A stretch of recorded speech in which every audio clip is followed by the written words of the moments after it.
Israeli सेना ने बीते मंगलवार की तड़के सेंट्रल गाजा में सहायता ट्रकों का इंतजार कर रहे सैकड़ों भूखे फिलिस्तीनी नागरिकों पर अंधाधुंध गोलीबारी की।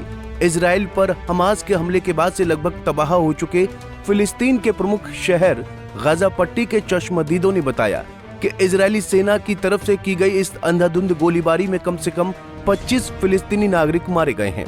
वहीं हर बार की तरह इस बार भी एक बार फिर इजरायली सेना ने इस गोलीबारी पर किसी भी तरह की कोई टिप्पणी करने से साफ साफ इनकार कर दिया है।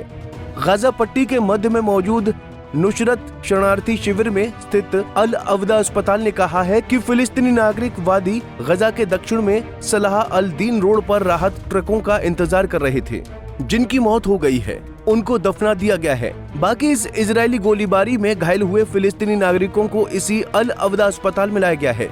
चश्मदीदों ने बताया कि जब फिलिस्तीनी नागरिक राहत ट्रकों की ओर भूखे प्यासे दौड़ने लगे, तभी इजरायली सेना ने उन पर अंधाधुंध गोलियां चलानी शुरू कर दी। एक डरे सहमे चश्मदीद ने मीडिया से कहा कि यह खतरनाक नरसंहार था। उन्होंने कहा कि टैंकों और गोलों से निहत्थे खाना मांगते फिलिस्तीनी नागरिकों को मौत के घाट उतारा गया।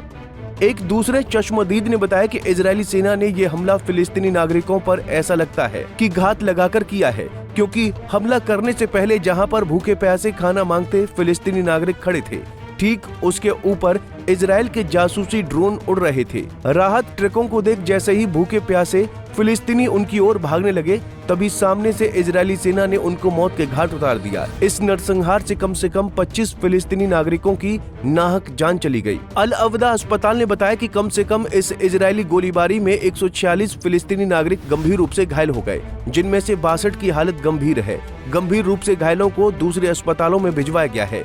मध्य गाजा के दीर ए बलाहा में स्थित अल अक्सा अस्पताल में 6 लोगों के शव पहुंचे हैं। गाजा पट्टी में इजरायली सेना की तरफ से की गई गोलीबारी की ये सबसे ताजी घटना है। इससे पहले भी कई बार इजरायली सेना ने गाजा पट्टी में गोलीबारी कर सैकड़ों फिलिस्तीनी नागरिकों को नाहक मौत के घाट उतारा है। तो वहीं 25 जून 2025 यानी बुधवार को ये खबर सामने आई कि गाजा पट्टी में मंगलवार को हुई गोलीबारी के बीच बख्तरबंद वाहन में हुए विस्फोट में 7 इजरायली सैनिकों की मौत हो गई। वहीं हमास के लड़कों ने दक्षिणी गाजा में एक इमारत में छिपे इजरायली सैनिकों पर हमला बोला। इजरायल के एक सैन्य अधिकारी ने बताया कि दक्षिणी गाजा के शहर खान यूनिस में मंगलवार को बख्तरबंद वाहन पर विस्फोटक लगा था। इसमें 7 इजरायली सैनिकों की मौत हो गई। वहीं गोलीबारी में एक सैनिक गंभीर रूप से घायल हो गया। ये गाजा पट्टी में इजरायल की सेना पर बड़ा हमला था। बता दें कि 7 अक्टूबर 2023 को हमास के साथ युद्ध शुरू होने से अब तक 860 से अधिक इजरायली सैनिक मारे गए हैं। इनमें गाजा के अंदर लड़ाई के दौरान 400 से अधिक सैनिक जान गंवा चुके हैं। हमास की सैन्य शाखा अल कस्साम ब्रिगेड ने कहा कि उसने दक्षिणी गाजा पट्टी में एक आवासीय इमारत के अंदर छिपे इजरायली सैनिकों पर घात लगाकर हमला किया। यासीन 105 मिसाइल और खान यूनिस के दक्षिण में एक अन्य मिसाइल से कुछ सैनिक मारे गए और कुछ घायल हो गए। इसके बाद लड़ाकों ने मशीन गनों से इमारत को निशाना बनाया। गौरतलब है कि इजरायल और हमास के बीच जारी जंग के लगभग 21 महीने होने जा रहे हैं। लंबे समय से चल रहे इस संघर्ष में इजरायल ने गाजा पट्टी में भयंकर तबाही मचाई है। गाजा स्वास्थ्य मंत्रालय के मुताबिक इजरायल और हमास के बीच 21 महीने से जारी युद्ध में मरने वाले फिलिस्तीनी नागरिकों की संख्या अब 56,000 को पार कर चुकी है। यानी अब तक 56,077 फिलिस्तीनी नागरिक नाहक मारे गए हैं। गाजा पट्टी के स्वास्थ्य मंत्रालय ने बताया कि मृतकों में आधे से अधिक महिलाएं और बच्चे शामिल हैं।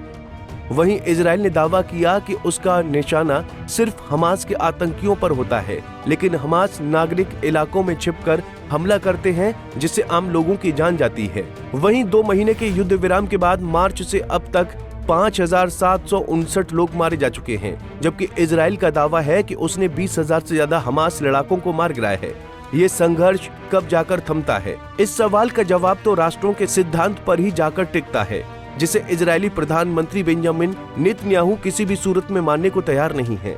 जबकि जानकार ऐसा मानते हैं कि मिडिल ईस्ट की शांति तभी संभव है जब वहां 2 राष्ट्रों यानी इजरायल के साथ साथ फिलिस्तीन को भी अस्तित्व में लाया जाएगा, तभी संभव है, वरना मिडिल ईस्ट का संघर्ष नहीं खत्म हो सकता है। हालांकि गाजा पट्टी में बढ़ते नरसंहार को देखकर यही लगता है कि 2 राष्ट्रों को सिद्धांत को तो कहीं दूर छोड़ दो। इजरायल गोली, बम, बारूद, सेना और मिसाइलों के दम पर मिडिल ईस्ट में शांति लाना चाहता है, जबकि इस तरह से शांति का आ पाना कभी से संभव नहीं हो पाया है। Bureau report, Punjab Kesari TV. हमसे जुड़े रहने के लिए हमारे YouTube चैनल को सब्सक्राइब करें और नई वीडियो की नोटिफिकेशन के लिए बेल आइकॉन को दबाएं।